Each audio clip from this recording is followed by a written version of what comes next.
Hey guys, today we are going to be doing fall book recommendations. Hope you guys enjoy.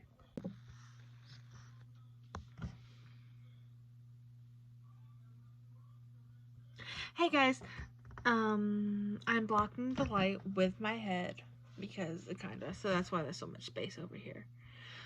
But today, I already kind of told you before the intro, we are doing a fall book recommendations.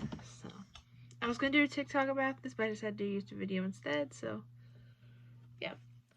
And I'm just gonna show you guys the front and then read a little bit of the expert from the back excerpt.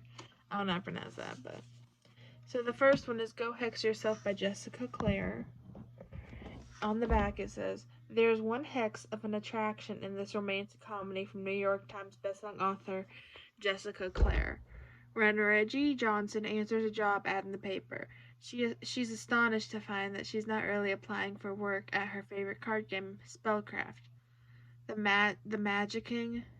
Instead, she's applying to an actual familiar for an actual witch, as in real magic." Sorry, I just realized that light was back. I could cover it with the book, but So, and you guys can just pause. It's kind of like you guys can just pause and zoom in and read it if you want. Next book is Small Town Big Magic by Hazel Beck. On the back it says, "There's no such thing as witches, right? Emerson Wilde has built the life of her dreams, youngest Chamber of Commerce president in South Caribbean history, successful indie bookstore owner, and lucky enough to have her best friend as found family. Done. But when Emerson is attacked by creatures that shouldn't be real and kills them, what with what can only be called magic, Emerson finds that the past decade of her life has been a lie." So, you guys want to read this one? It's Small Town Big Magic by Hazel Beck. I've not read these books yet, but these are also on my TBR. So, I've been reading a lot of ARCs lately. So, I've been reading a bunch of ARCs lately. So, I have not really had time to read physical books. Next one, I'm really excited to read. It's Assistant to a Villain by Hannah Nicole Mayer. I don't know how to pronounce her last name, but this is just the cover, and on the back it says, with ailing family to support, Evie Sage's employment status isn't just important, it's vital. So when a mishap with Renee Dawn's most infamous villain results in a job offer, naturally she says yes. No job is perfect, of course, but even less. So when you develop a teeny crush on your terrifying, temperamental, and undeniably hot boss, don't find evil so attractive, Evie. You guys want to read that because it sounds interesting? It's Assistant to a Villain. I'm sorry I'm so bad at reading these backs. I'm not good at reading out loud, at all. I'm not good at reading out loud, so I'm sorry. Next one is it's kind of like Twilight, but different. I mean, a lot of people say they like this Arthur kind of copy Twilight, which I don't think so. But yeah, it's Crave by Tracy Wolf. The back says, Have you ever, my voice breaks and I take a deep breath, then try again.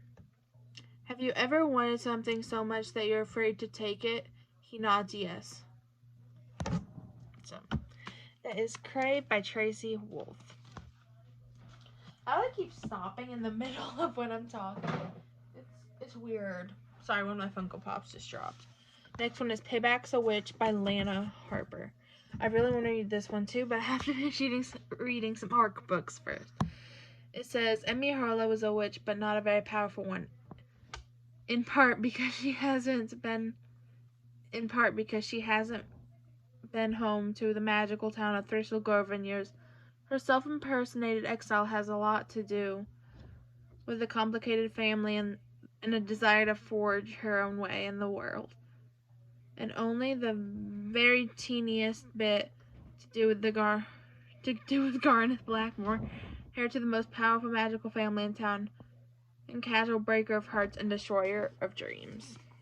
This is what the back looks like, and this is what the front looks like. So I'm like taking so many breaths in between. Like, I'm having kind of problems on my chest tonight, so I'm sorry.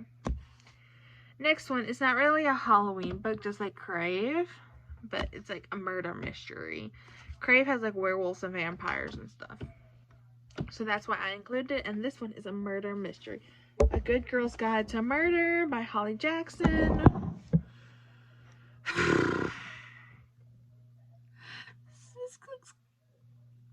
I might use that as the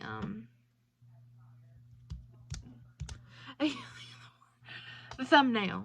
So anyways, on the back of this it says, pretty and popular high school senior Andy Bell was murdered by her boyfriend, Sal Sy, who then killed himself. It was all anyone could talk about. And 5 years later, Pip sees how the tragedy still haunts her town. Now a senior herself, Pip decides to re-examine the closed case for her final project.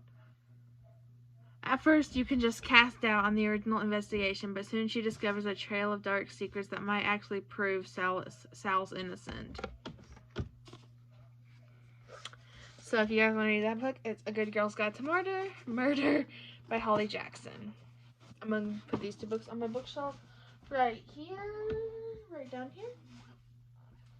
Next one is also a murder mystery.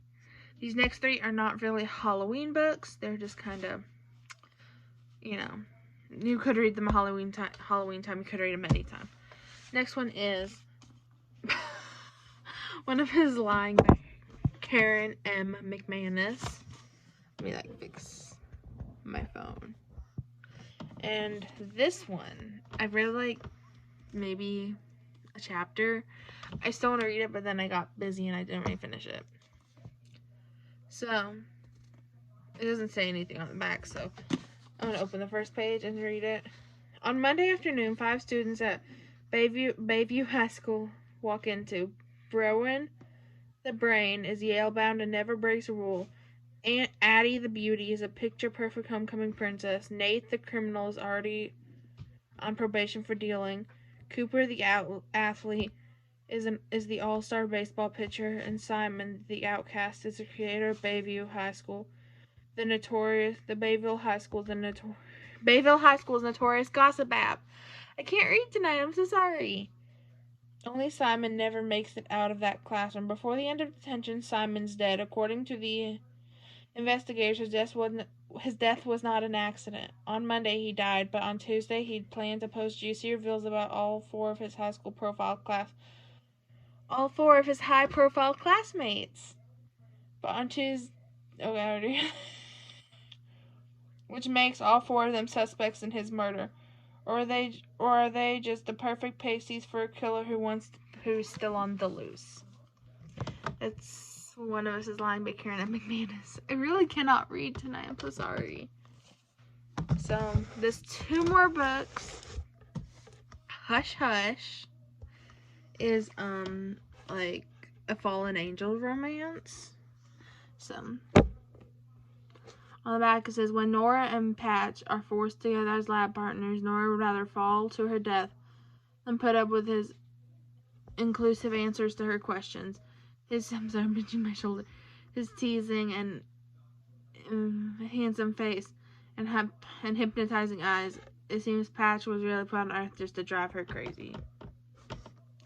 But yeah, this is a fallen angel romance. The last one is popular. Really, really popular. I don't have Harry Potter. I don't have Harry Potter and the Sorcerer's Stone. Or the Philosopher's Stone.